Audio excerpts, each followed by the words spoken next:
Okay, in this video, we are going to figure out what 10% of some number is. So this is a question you might encounter on the digital SAT.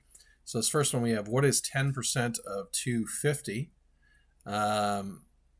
So to do that, we're going to take 250 here, and we would multiply that by 0.1.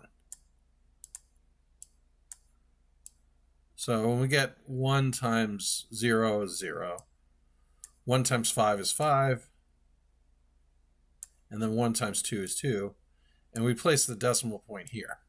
So you can see the other way we can do this quickly is we can take whatever the decimal point is, let's say what is 10% of 270, and we just move it over 1. Okay, so 270 becomes 27. What is 10% of 260? Move over the decimal point 1, so you get 26. So this one's 27, this one's 26.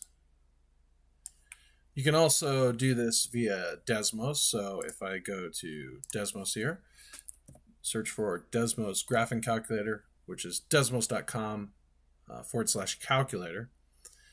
What I can do here is if we do the first one, 10% of 250, we can do 0.1 times 250, and we see we get 25. 10% of 270, 0.1 times 270, we get 27. So we can use Desmos on the digital SAT as well. So that's another way we can do it. Hopefully that video helped, or this video helped, and I'm actually going to leave this is on my site here, so I'll leave this web page up for you. You can check out. You can click here to refresh the problems, and it changes, it's still 10% of, but it changes the problems.